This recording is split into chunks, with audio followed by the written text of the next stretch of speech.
Hello everyone, I hope सबैजना सन्चै हुनुहुन्छ र आज चाहिँ हामीहरू सबैजना सिब्लिङ्सहरू मिलेर चाहिँ घुम्न गइरहेको छौँ र हामी चाहिँ एकदम धेरै लामो समयपछि चाहिँ उदयपुर गढी घुम्न गइरहेको छौँ। यति ठुलो पानी पर्न आँटेको छ, त्यही माथि मौसम विभागले पनि अहिले धेरै पानी पर्ने समय छ, बाढी पहिरो आउन सक्छ, ट्राभल नगर्नु होला भनिरहेको छ। त्यही पनि हामी चाहिँ नसुनिकन सबैजना रमाइलो गर्नको लागि भनेर चाहिँ लागिसकेका छौँ।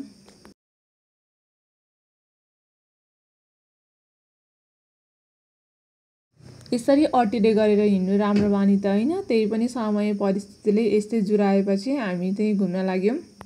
अब जे होस् होस् देखा जाएगा, त्यो भए पनि यहाँ चाहिँ हामी यसरी रमाइलो गर्दै गइरहेको छौँ। कपिराइट इस्युको कारणले गर्दाखेरि चाहिँ मैले यहाँनिर भोल्युम अन गर्न सकिनँ, त्यही भएर मैले सबै भोल्युम म्युट नै गरेर चाहिँ अडियोमै हालिरहेको छु। र हाम्रो बाटो चाहिँ यस्तो रहेको छ, उदयपुर गढी जाने बाटो एकदम राम्रो छ। त्यत्रो ठुलो पानी परे तापनि हामी उदयपुर गढी चाहिँ एकदम सहज तरिकाले पुगेर आउन सक्यौँ। हजुरहरू पनि उदयपुर गढी भिजिट गर्न सक्नुहुन्छ। उदयपुर गढी चाहिँ एकदम सुन्दर शान्त छ। यति हजुरहरू चाहिँ प्रकृति प्रेमी हुनुहुन्छ भनेदेखि चाहिँ पक्कै पनि उदयपुर गढी एकचोटि भिजिट गर्नु होला, एकदम राम्रो छ। यति इन्भाइरोमेन्ट खुलेको बेला छ भनेदेखि, बादलहरू लागेको छन्, एकदम वेदर एकदम राम्रो छ भनेदेखि चाहिँ जानु होला। त्यतिखेर चाहिँ झन् हजुरहरू त्यहाँबाट हिमालको भ्यू देख्न सक्नुहुनेछ। जब हजुरहरू नेपाल टार बजारबाट मास्तिर लाग्नुहुन्छ त्यसपछि बाटोमा हजुरहरूले जङ्गल देख्नुहुनेछ र जङ्गलबाट हुँदै नै जानुपर्नेछ। यति धेरै ग्रिन इन्भाइरोमेन्ट छ कि त्यहाँनिरको, मतलब हजुरहरू चाहिँ एकदम क्राउडेड इन्भाइरोमेन्टबाट चाहिँ केही समयको लागि चाहिँ ब्रेक लिएर चाहिँ एउटा पिसफुल इन्भाइरोमेन्टमा घुम्न जान चाहनुहुन्छ भनेदेखि, पिस चाहनुहुन्छ भनेदेखि चाहिँ हजुरहरू उदयपुर गढी भिजिट गर्न सक्नुहुनेछ।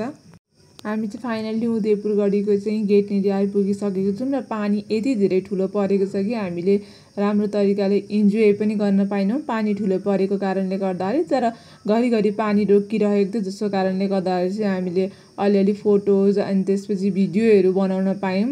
अनि बल्ल चाहिँ हल्का हामीलाई रमाइलो लाग्यो, किनकि अहिलेको टाइममा फोटोहरू नखिचिकन, भिडियोहरू नबनाइकन, एक दुईवटा रिल्सहरू नबनाइकन त फेरि रमाइलो हुन्न नि त। त्यही भएर यहाँ हजुरहरूले हेर्न सक्नुहुन्छ पानी परेको बेला यो सिँढी कति धेरै राम्रो देखिएको।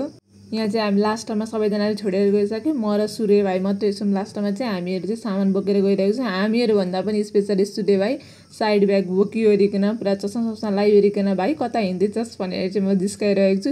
फेरि छाता पनि उसैलाई नै ओढाउन लगाइरहेको छु। र माथि चढिसकेपछि हेर्नु है यहाँको इन्भाइरोमेन्ट, माथि चढिसकेपछि झन् बढी नै धेरै वरिपरि बादलहरू लागे जस्तो भएर धुम्म भएर पानी परेर यस्तो बिजोग बनायो कि यति बिजोग भए पनि रमाइलो गर्न चाहिँ छोडा छैनन् केटीहरू। हजुरहरूले सबैको पारा देखिसक्नु भयो नै होला। यहाँ हेर्नु, यहाँ कोही भिडियो बनाउँदै हुनुहुन्छ, कोही चाहिँ उफ्रिँदै हुनुहुन्छ, कोही समाचार भन्दै हुन्छ। सबैको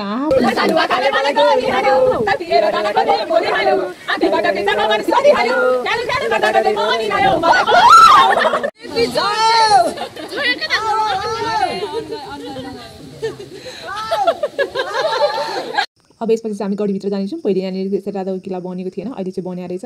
त्यसपछि हामीले भित्र गएर प्रपर तरिकाले भिजिट गरिसकेपछि चाहिँ हामी बाहिर निस्किसकेको छौँ। अब चाहिँ हामी भ्यू पोइन्टबाट चाहिँ यहाँनिरको भ्यू हेर्नेछौँ। पहिले जाँदाखेरि चाहिँ यहाँबाट हामीले हिमाल पनि देखेका थियौँ, तर अहिले जाँदाखेरि चाहिँ यो वेदर नै बिग्रेको छ, के गर्नु, त्यही भएर हामीले केही हेर्न पाइनौँ।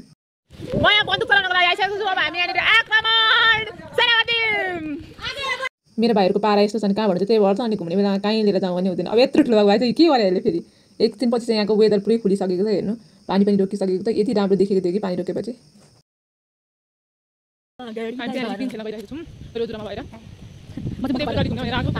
पानी परेर बस्दै लगायो पानीले पनि, अब रोकिन्छ कि भनेर उभिएर हेर्दै अनि त्यसपछि त्यहाँ बस्दै गएछौँ। त्यति भए पनि रमाइलो भयो, पानी पऱ्यो पनि।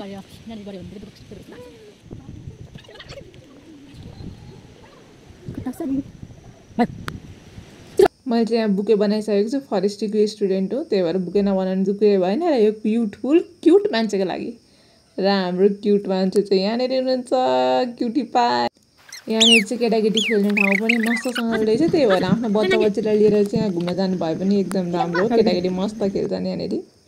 र त्यसपछि चाहिँ अब हामीले चिया खाने सोच गरिसकेको छौँ, किनकि त एकदम धेरै जाडो छ, चिसो भइरहेको छ। त्यही भएर चिया खाने सोच मात्रै के गरेको थियौँ, फेरि चरपटे बनाउन पनि थालेँ, फेरि एकछिनले चिसो पनि खान थालेँ। कति खान सक्या हुन् र यसपछि चाहिँ यहाँनिर चाहिँ मैले हेरेँ रेन वाटर चाहिँ हार्भेस्ट गर्नको लागि चाहिँ यो सिस्टम बनाइएको रहेछ। यसरी चाहिँ रेन वाटर हार्भेस्ट गर्नुभएछ उहाँहरूले।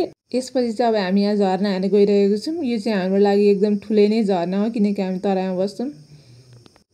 अब यसपछि चाहिँ हामीहरू सबैजना रिभर भ्यू पोइन्ट होटलमा आइसकेको छौँ र यहाँनिर आएपछि चाहिँ देख्न सक्नुहुन्छ हाम्रो रिभरको भ्यू। यहाँनिर चाहिँ हामी चिया आइसकेको छ। अब हामी चाहिँ सबैजना मिलेर चिया पिउँछौँ किनकि एकदम धेरै जाडो छ। माथि पनि राम्रो चिया खान पाइएको थिएन। By by everyone, keep watching my videos.